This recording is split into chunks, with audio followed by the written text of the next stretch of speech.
Bismillahirrahmanirrahim. Assalamualaikum warahmatullahi wabarakatuh.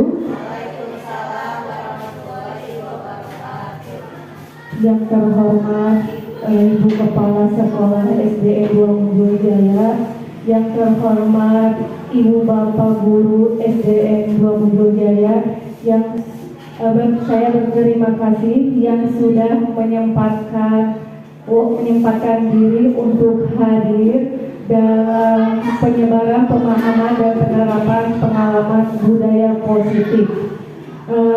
Kegiatan penyebaran pemahaman penerapan pengalaman budaya positif ini merupakan salah satu pemenuhan tugas dari calon guru penggerak di modul 1.4. Sebelum lanjut ke berikutnya, tentang budaya positif, menurut Bapak Ibu Guru, apa sih yang terbesit dari benak Bapak Ibu Guru tentang budaya positif di sekolah? Budaya yang baik. Budaya positif itu seperti budaya yang baik yang harus diikuti. Ada lagi budaya positif? Nah, budaya positif itu sangat penting untuk diimplementasikan di lingkungan sekolah, baik di lingkungan sekolah maupun di lingkungan kelas. Di mana dengan kita akan sadar akan budaya positif, insya Allah sekolah kita akan aman, nyaman, dan tentram. Nah, di sini saya akan memaparkan beberapa konsep inti budaya positif, yaitu perubahan paradigma belajar, disiplin positif, nilai-nilai kebajikan, kebutuhan dasar manusia, motivasi perilaku manusia, posisi kontrol, keyakinan kelas, dan yang terakhir segitiga restitusi. Untuk perubahan paradigma belajar, di sini mungkin dari Bapak Ibu Guru sudah melakukan pembelajaran diferensiasi. Apa sih pembelajaran diferensiasi itu? Ada yang sudah melakukan di kelasnya? Nah, kita menurut Ki Hajar Dewantara, sesuai paradigma pembelajaran baru, di sini kita bukan hanya guru itu bukan hanya teacher center, tetapi sebagai student center. Nah, jadi dalam pembelajaran itu guru bukan hanya ceramah, tetapi di sini sesuai dengan filosofi Ki Hajar Dewantara, guru itu harus bisa memfasilitasi siswa, menuntut siswa ke arah yang lebih baik lagi. Contohnya, kalau di sekolah, di kelas kita pasti ada beberapa anak yang memiliki kebutuhan yang berbeda-beda. Nah, kita bisa menggunakan diferensiasi sesuai dengan minat dan bakatnya, kebutuhan yang diperlukan siswa. Siswa A dan siswa B tidak akan sama. Makanya di sini pembelajaran dengan paradigma baru itu pembelajaran yang dirancang berdasarkan prinsip pembelajaran diferensiasi, sehingga peserta didik dapat terpenuhi kebutuhannya, mulai dari teori psikologi modern untuk mewujudkan profil pelajar Pancasila. Nah, di mana profil pelajar Pancasila itu ada 6 dimensi. Bapak Ibu mungkin sudah tahu semua 6 dimensi, yaitu beriman, bertakwa kepada Tuhan Yang Maha Esa, di mana kita menginginkan murid kita memiliki keimanan dan akhlak yang mulia. Berkebinekaan global. Nah, berkebinekaan global ini kita memiliki berbagai macam kebudayaan, di mana kita bisa memperkenalkan ke anak tentang budaya-budaya global. Nah, yang ketiga, bergotong royong. Maksud bergotong royong di sini bukan bersih-bersih atau apa. Bergotong royong. Jadi kita atau peserta didik bisa saling berkolaborasi antara peserta didik, ya, atau antara peserta didik dengan gurunya bisa berkolaborasi kritis dan mandiri. Itu ke 6 dimensi profil pelajar Pancasila. Selanjutnya, di sini ada miskonsepsi tentang teori kontrol, di mana kita sering berpikiran yang salah. Di sini ada sebuah ilusi guru mengontrol murid. Nah, maksud mengontrol murid misalnya anak disuruh sesuatu, mengontrol peserta didik melakukan sesuatu yang baik. Anak tersebut bisa melakukan apa yang kita inginkan, tetapi sesuatu yang diinginkan tersebut misalnya untuk tidak melakukan kesalahan, dia akan melakukan perubahan tersebut, tidak melakukan kesalahan lagi. Namun di sini guru mengontrol murid, namun dia melakukan tingkah lakunya karena dikontrol sama guru, karena ada rasa ketakutan sama guru. Namun kadang kita suka lengah. Ketika kita lengah, anak tersebut bakal melakukan kesalahan yang sama. Jadi itu mengontrol murid. Nah, ilusi bahwa semua penguatan positif efektif dan bermanfaat. Maksud penguatan positif di sini kayak seperti kita membujuk anak. Nah, anak bakal nurut ke kita, tapi itu tidak akan bertahan lama. Ketika kita misalnya ibu bapak guru sedang berhalangan tidak hadir atau kita sedang lengah, anak akan melakukan hal yang sama, ya. Terus ilusi bahwa kritik membuat rasa bersalah mampu menguatkan karakter. Mungkin tanpa disadari kita juga sering membuat kata-kata yang membuat anak merasa bersalah sehingga mampu menguatkan karakter anak. Namun itu salah, ya. Nah, yang terakhir ilusi bahwa orang dewasa berhak memaksa.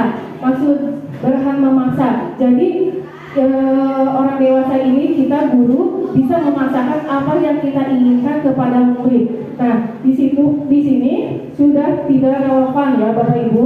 Nah,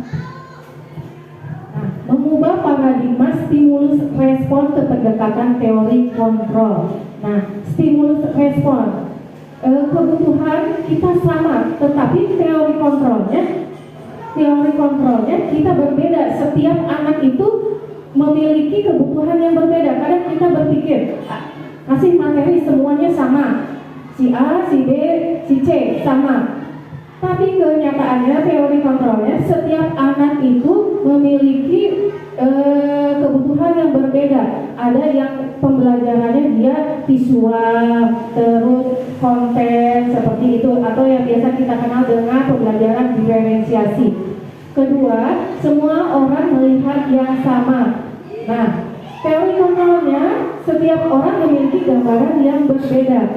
Ketiga, kita mencoba mengubah agar orang berpandangan sama dengan kita. Tetapi teori kontrolnya kita berusaha memahami pandangan orang lain tentang dunia. Jadi setiap orang itu memiliki pandangan yang berbeda, tidak sama. Keempat, perilaku buruk dilihat sebagai suatu kesalahan.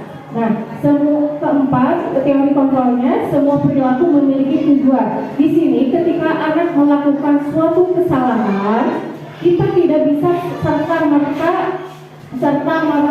menyalahkan kesalahan anak. Anak melakukan kesalahan tersebut memiliki ada sebab akibatnya atau ada tujuannya. Jadi setiap perilaku anak itu memiliki tujuannya, ya. Orang lain bisa mengontrol saya, tapi teori kontrolnya hanya saya yang bisa mengontrol diri Anda. Yang keenam, saya bisa mengontrol orang lain, dan teori kontrolnya Anda tidak bisa mengontrol orang lain. Ketujuh, stimulus respon, pemaksaan ada pada saat bujukan gagal. Nah, yang nomor 7, teori kontrolnya kolaborasi konsensus menciptakan pilihan-pilihan baru. Maksud nomor 7 ini, pemaksaan ada pada saat bujukan gagal. Ketika anak melakukan suatu kesalahan atau membuat kegaduhan atau berantem, kita biasanya membujuk atau apa ya. Tetapi teori yang sebenarnya yaitu teori kontrol, di mana di sini bisa nanti dijelaskan dalam segitiga restitusi, di mana ketika anak melakukan kesalahan, kita tidak boleh langsung menjudge kesalahan anak, tapi kita harus menstabilkan identitas terlebih dahulu. Kedelapan, model berpikir menang kalah. Teori kontrolnya, model berpikir menang. Ini sama segitiga restitusi, di mana kita ketika kita anak melakukan kesalahan, kita bisa guru bisa membuat anak merasa bersalah, itu berarti guru menang, anak kalah, atau sebaliknya.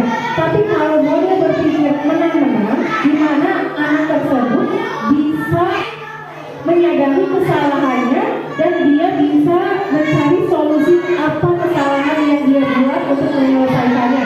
Berarti ini pola berpikir menang-menang. Jadi tidak ada yang menang dan tidak ada yang kalah. Disiplin positif, di mana disiplin positif ini artinya belajar mengacu pada disiplin diri. Nah, dalam disiplin positif, anak-anak Bapak Ibu biasanya melakukan kedisiplinan itu karena takut guru atau karena motivasi intrinsiknya. Takut, kebanyakan takut karena gurunya. Misalnya ketika anak lupa telat masuk, kenapa anak bisa datangnya lebih awal? Mungkin karena ada pemicunya, karena takut kesiangan, takut dimarahin gurunya. Berarti dia di sana belum punya motivasi intrinsik, karena itu masih memiliki motivasi eksternal karena ada sebuah ketakutan. Tetapi kalau di dalam dirinya memiliki motivasi intrinsik, motivasi dalam dirinya, dia melakukan segala hal itu atas kesadaran dirinya, ya. Nilai-nilai kebajikan.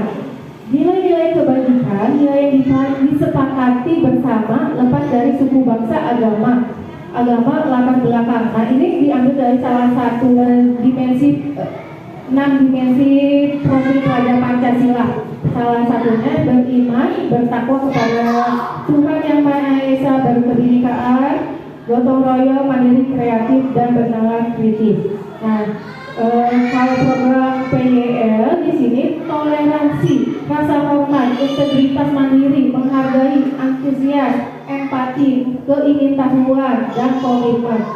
Yang terakhir keterampilan skill, life skill, dapat dipercaya, lurus hati, pendengaran yang aktif, tidak merendahkan orang lain.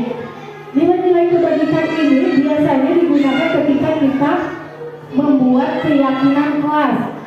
Biasanya Bapak Ibu membuat keyakinan kelas pas awal pembelajaran. Nah, ketika kita membuat keyakinan kelas, di situ terdapat nilai-nilai kebajikan. Di mana nilai kebajikan itu ada yang buat guru, ada buat peserta didik, ada yang keduanya. Nah, sekarang kebutuhan dasar manusia. Kebutuhan dasar manusia adalah segala sesuatu yang kita inginkan untuk mendapatkan apa yang kita inginkan.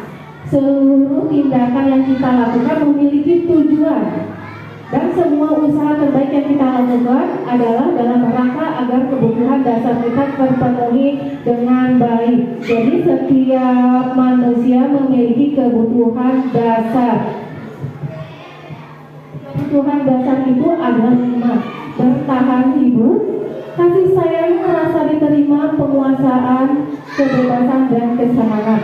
Nah, setiap anak ketika melakukan kesalahan juga biasanya dia itu membutuhkan salah satu kelima dasar manusia. Seperti ketika anak tidak membawa bekal makanan, berarti kebutuhan dasar apa yang dia butuhkan? Bisa jadi kebutuhan bertahan hidup. Dia bisa minta ke temannya. Pasti ada salah satu teman murid kita yang suka meminta makanan temannya. Mungkin di sini kebutuhan bertahan hidup. peserta didik tersebut mungkin di rumahnya tidak ada makanan atau apa, atau ada penguasaan. Ini bisa ada penguasaan atau dia merebut makanan temannya karena keinginan untuk dianggap atau pengen ini loh saya seperti itu. Nah, di mana ini kasih sayang, rasa diterima. Setiap anak memiliki kasih sayang dan rasa diterima. Rasa diterima diberikan berbagi kerjasama menjadi bagian dalam kelompok. Biasanya ketika anak kasih sayang ini ketika anak melakukan kerja kelompok, biasanya ada salah satu anak yang tidak memiliki teman atau tidak ada kelompoknya. Biasanya itu ada rasa ingin diterima, penguasaan, harga diri, keinginan untuk dianggap memimpin, berprestasi, diakui, didengar. Nah, peserta didik pasti selalu ingin dianggap. Atau biasanya kita sering menemui peserta didik yang aktif karena dia punya rasa penguasaan, ingin memimpin segalanya. Teman-temannya harus ikut apa yang dia katakan. Terus kebebasan, mandiri, memiliki pilihan, mencoba hal baru, mampu mengandalkan arah dirinya. Kesenangan, mandiri, memiliki pilihan, mencoba hal baru, mampu mengandalkan arah dirinya. Kesenangan ini bisa anak dalam melakukan ketika di kelas dia lempar-lempar buku temannya. Itu sebuah kesenangan. Tapi di situ karena dia ingin mengandalkan atau mengarahkan dirinya. Nah, di sini ada hukuman, konsekuensi, restitusi. Mungkin Bapak Ibu pernah melakukan hukuman, konsekuensi atau restitusi. Mungkin restitusi baru kita dengar. Hukuman biasanya tidak terencana atau tiba-tiba. Ketika anak membuat kesalahan, kita langsung ketika misalnya anak tidak membawa PR, kamu lari keliling lapangan 2 keliling, itu hukuman secara tiba-tiba. Murid tidak tahu apa yang akan terjadi atau dilibatkan. Biasanya kalau hukuman itu bersifat satu arah, kita ke peserta didik, berupa hukuman psikis atau fisik. Ya seperti tadi, ketika anak tidak membawa buku pelajaran atau tidak membawa PR, dia disuruh berlari mengelilingi lapangan. Itu sebuah hukuman. Tetapi konsekuensi itu dua arah, bukan hanya satu arah murid aja. Tapi konsekuensi itu terancang atau disepakati antara peserta didik dan guru. Nah, murid tetap dibuat tidak nyaman. Ya, sikap guru selalu memonitor murid. Nah, terakhir restitusi. Bapak Ibu, saya juga baru tahu tentang restitusi. Ternyata ketika kita memiliki peserta didik yang melakukan kesalahan, kita tidak lantas langsung memberi hukuman atau memberi konsekuensi. Ketika anak misalnya ada yang berantem, kita harus menanyakan terlebih dahulu kepada anak, atau dalam kalian menstabilkan identitas. Kita menanyakan kenapa ya. Setelah kita menstabilkan identitas, kita bisa langsung menanyakan validasi kesalahannya. Apa sih kamu melakukan ini? Setelah melakukan validasi, lalu kita melakukan keyakinan kelas mana yang dilanggar. Nah, setiap kelas pasti memiliki keyakinan kelas. Ketika anak melakukan kesalahan, kita setelah menstabilkan identitas, memvalidasi, lalu kita tanya, apa sih keyakinan kelas yang dia langgar? Nah, seperti itu. Nanti ada materi berikutnya tentang restitusi. Nah, 5 posisi kontrol. Coba di sini ada 5 posisi kontrol guru. Ada seorang penghukum, teman, manajer, pemantau, pembuat merasa bersalah. Kalau saya pernah menjadi seorang penghukum, pembuat merasa bersalah. Saya juga pernah, teman, pemantau juga, Kalau manajer baru saja saya lakukan. Nah, ibu bapak sudah ada di posisi kontrol mana? Penghubung, ya, pemantau, ya, iya, sama saya juga. Sering membuat merasa bersalah ke murid. Nah, nanti ya, saya juga baru tahu tentang segitiga restitusi. Tadi Bu Tika. Nah, di sini ada contoh penerapan 5 posisi kontrol guru. Di sini ada kasusnya, siswa tidak memakai atribut ketika upacara bendera. Nah, di sini kalau seorang penghukum, dia seorang guru akan berkata, hormat pada bendera selama 1 jam. Itu sebuah hukuman. Terus, berapa kali ibu bapak harus memberitahu kamu selalu mengecewakan ibu bapak. Nah, di sini guru sebagai pembuat merasa bersalah, ya. Saya juga pernah melakukan seperti itu, membuat merasa bersalah. Selanjutnya, nah kalau teman di sini sama kasusnya, ayo dong ikuti aturan sekolah, tolong ibu bapak ya sekali ini sudah tidak apa-apa, lain kali jangan sampai berbuat seperti ini. Mungkin bapak ibu guru juga pernah melakukan posisi kontrol sebagai teman. Kalau pemantau ini, kamu sudah melanggar peraturan sekolah, kamu tahu konsekuensinya. Setelah upacara, kamu beli atribut ya ke koperasi dan jangan diulangi lagi. Ini posisi pemantau. Nah, kalau posisi manajer ini biasanya seorang guru akan menanyakan, apa kamu tahu? Menanyakan dulu, menstabilkan identitas dulu, menanyakan, apa kamu tahu kesalahanmu? Nah, setelah menstabilkan identitas, kira-kira bagaimana kamu memperbaiki kesalahanmu? Di sini memvalidasi kesalahan, ya. Nah, posisi kontrol apakah kamu? Coba kira-kira Bapak Ibu, ini posisi kontrol apa? Tadi ada 5, sebagai penghubung, teman, pemantau, manajer, satu lagi pembuat rasa bersalah.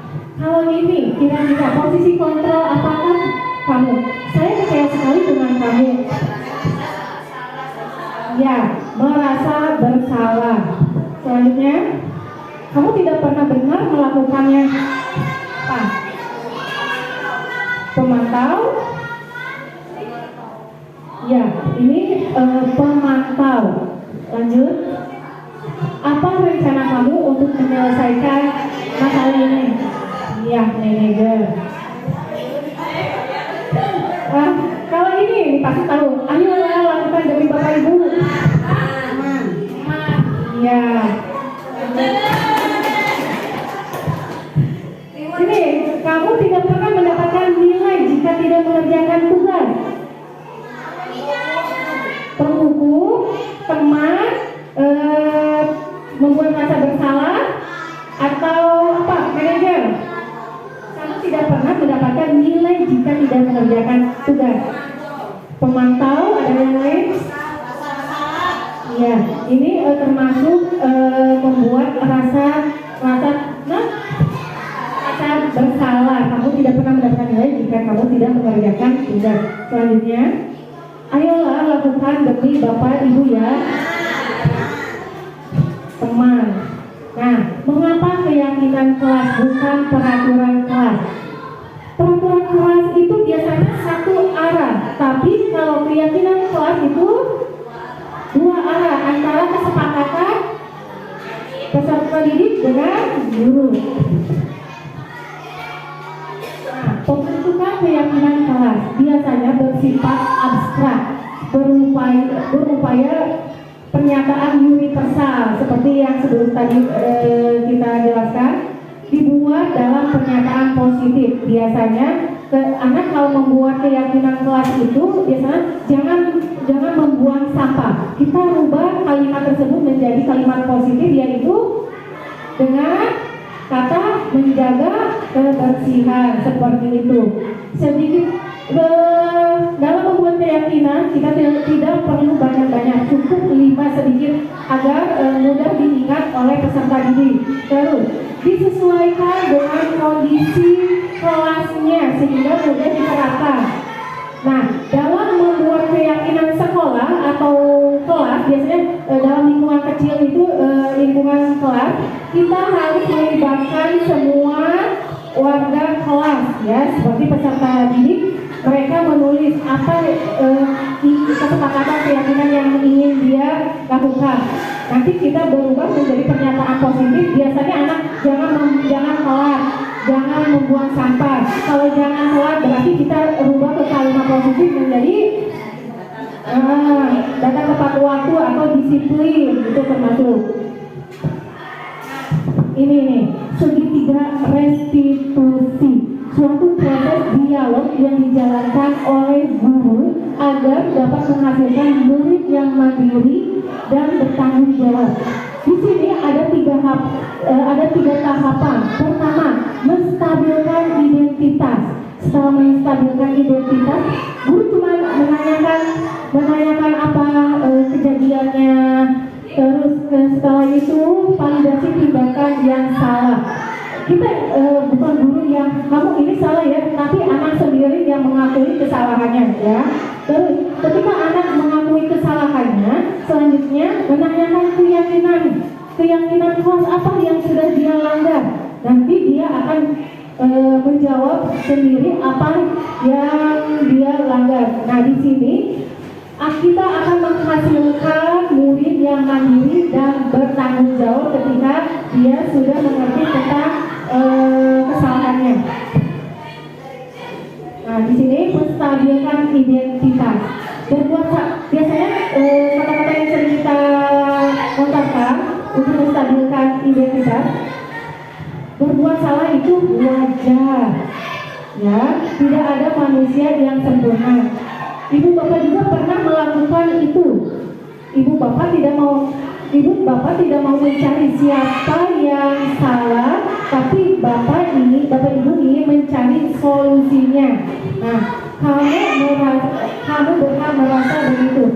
Setiap anak, kita harus ingat, setiap anak ketika melakukan kesalahan, dia memiliki tujuan, ya. Nah, di situ kita harus menanyakan kenapa dia bisa melakukan tersebut. Validasi tindakan yang salah berdasarkan prinsip perilaku berupaya memenuhi suatu kebutuhan. Nah, ketika memvalidasi tindakan yang salah, biasanya kita akan melontarkan kamu pasti punya alasan, ya. Nah, ini validasi tindakan biasanya kita suka menanyakan kamu alasannya apa melakukan kesalahan tersebut, ya. Padahal kamu bisa melakukan hal yang lebih buruk dari ini.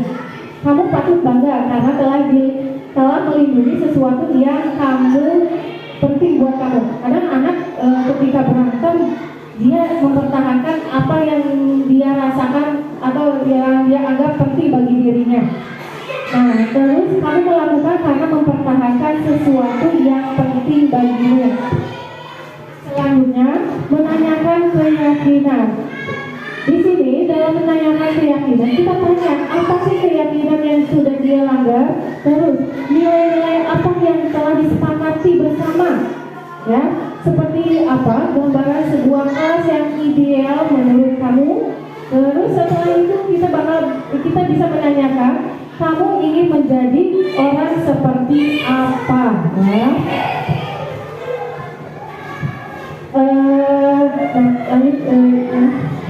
Dalam ini kita ibu bapak bisa melihat atau bisa melakukan segitiga restitusi, yaitu mungkin bapak ibu guru sudah melakukan segitiga restitusi, namun belum lengkap dengan menanyakan keyakinan kelas apa yang telah dilanggar, ya. Kita biasanya kalau ketika anak melakukan kesalahan kita menanya kenapa kamu melakukan ini, kenapa sebabnya. Nah, terus memvalidasi kesalahan, kita menanyakan kira-kira apa yang kamu lakukan benar atau salah. Itu memvalidasi kesalahan. Terus yang biasanya yang kita lupa itu menanyakan keyakinan ketika anak berantem.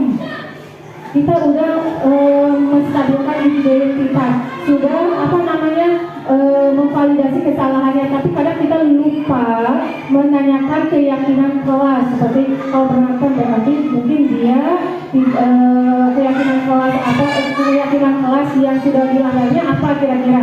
Biasanya saling menghargai. Anak-anak biasanya berantem karena sering poyok-poyok orang tua. Nah itu jadi saling mengejek, itu termasuk keyakinan kelas saling menghargai. Nah, mungkin dari pemaparan tersebut bisa kita implementasikan baik di sekolah atau di kelas. Mulai dari misalnya keyakinan kelas. Kita membuat keyakinan kelas itu melibatkan anak. Ketika sudah membuat keyakinan kelas anak, apa yang diinginkan anak, kita merubah keyakinan peraturan tersebut menjadi keyakinan kelas, mengubah menjadi pernyataan positif. Nah, setelah merubah ke kalimat positif, biasanya kita tahu nilai kebajikan apa yang terdapat pada keyakinan kelas tersebut. Kita bisa melakukan misalnya keyakinan universal disiplin. Terus Bapak Ibu untuk menanyakan keyakinan kelas. Untuk keyakinan kelas ada yang ditanyakan?